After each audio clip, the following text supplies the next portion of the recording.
আসসালামু আলাইকুম, আমি ফারজানা আক্তার ইভা, ক্লিনিক্যাল ডায়েটিশিয়ান হিসেবে কাজ করছি বেটার লাইফ হসপিটাল থেকে। আজকে আপনাদের সাথে যে গুরুত্বপূর্ণ বিষয়টি নিয়ে আলোচনা করব সেটি হচ্ছে যে পুরুষের যৌন ক্ষমতা অথবা সেক্সুয়াল পাওয়ার কিভাবে বৃদ্ধি করা যেতে পারে।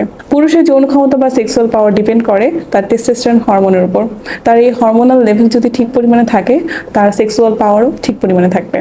যদি কোনো কারণে এই টেস্টোস্টেরন হরমোন লেভেলটা কমে যায় বা অস্বাভাবিক ডিসফাংশন দেখা যায়, তখনই তার যে সেক্সুয়াল পাওয়ার সেখানে প্রবলেম দেখা যেতে পারে।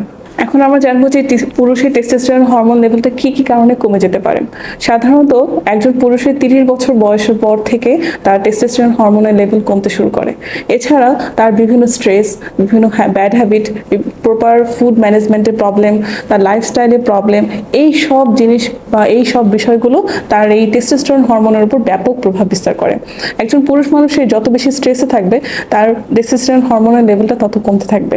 তার যদি প্রপার ফুড ম্যানেজমেন্ট না থাকে, তার কিন্তু টেস্টোস্টেরন হরমোন লেভেলটা কমে যাবে। এছাড়া আরেকটা যে গুরুত্বপূর্ণ যে বিষয়টা আমি বলবো, ডিভাইস অ্যাডিকশন। একজন পুরুষ মানুষ সারাদিন সে ডিভাইসে অ্যাডিক্টেড থাকে, অ্যাডিক্টেড না, তার বিভিন্ন কাজের কারণেই তাকে ডিভাইসে ইনভলভ থাকতে হয়। এবং যখন সে বাসায় আসে, যখন তার নিজস্ব রেস্ট বা বিশ্রাম নেওয়ার সময় হয়, তখনও সেই ডিভাইস অ্যাডিকশনেই থাকছে। এই প্রবলেমগুলোর কারণে তার প্রপার ঘুম হচ্ছে না। আর ঘুম হচ্ছে এমন একটা ইম্পর্টেন্ট বা গুরুত্বপূর্ণ বিষয় যেটা আমাদের বডির হরমোনাল সাইকেল ঠিক রাখতে সাহায্য করে। যখনই দেখবেন যে আপনার টেস্টোস্টেরন হরমোনের লেভেলটা কমে যাচ্ছে, তখন আপনি কিভাবে বুঝবেন?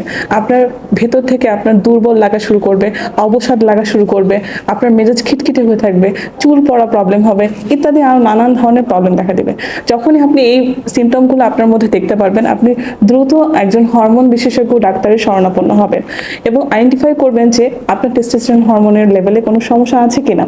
যদি থাকে, তাহলে অবশ্যই আপনাকে প্রপার মেডিকেশন নিতে হবে, আপনার লাইফস্টাইলে চেঞ্জ করতে হবে, আপনাকে ডিভাইস অ্যাডিকশন থেকে দূরে থাকতে হবে। ধূমপান যদি করে থাকেন, অবশ্যই ধূমপান থেকে বিরত থাকতে হবে। কোনো যদি অ্যালকোহল পান করে থাকেন, সেই অ্যালকোহল থেকে আপনাকে বিরত থাকতে হবে। আপনার স্ট্রেস হওয়ার যে জায়গাগুলো, সেই জায়গাগুলোকে আপনাকে এমনভাবে মেনটেন করে নিয়ে আসতে হবে যাতে আপনার স্ট্রেস হরমোন কম সিক্রেশন হয়। স্ট্রেস হরমোন যখনই আপনার কম সিক্রেশন হবে, তখনই আপনার হরমোনাল যে প্রবলেমগুলো সেটা অনেকটাই সলভ হয়ে যাবে। বিশেষ করে টেস্টোস্টেরন হরমোনের লেভেলটা অনেকটাই স্বাভাবিক পর্যায়ে চলে আসবে। এক্ষেত্রে আপনি খাবারের মাধ্যমে কিভাবে ম্যানেজ করতে পারেন? আপনাকে অবশ্যই মিল টাইমটা মেনটেন করতে হবে, প্রপার মিল টাইম মেনটেন করতে হবে, প্রপার ওয়েট মেনটেন করতে হবে, যেটা আপনার টেস্টোস্টেরন হরমোন সিক্রেশনের জন্য খুবই গুরুত্বপূর্ণ। তো এক্ষেত্রে আমি যে গুরুত্বপূর্ণ খাবারের নামটা বলবো সেটা হচ্ছে মধু। মধু হচ্ছে সকল রোগের নিরামক হিসেবে কাজ করে।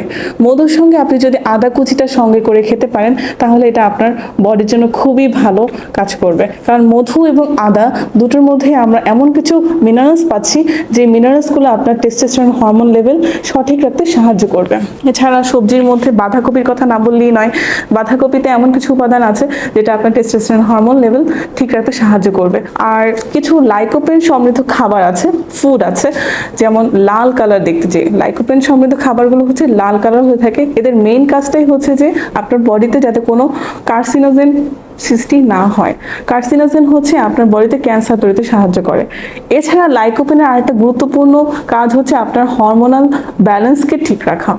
হরমোনাল ব্যালেন্স বলতে আপনার এই যে টেস্টোস্টেরন লেভেলের যে ব্যালেন্সটা, সেটা যাতে ঠিক থাকে। হরমোনাল ব্যালেন্স ঠিক রাখার জন্য আপনি লাইকোপেন সমৃদ্ধ যে খাবারগুলো আছে, বিশেষ করে আনারের কথা আমি অবশ্যই বলবো, খেজুরের কথা বলবো, টমেটোর কথা বলবো, ক্যাপসিকামের কথা বলবো। এগুলো আপনার টেস্টোস্টেরন হরমোনের লেভেল ঠিক রাখতে সাহায্য করবে।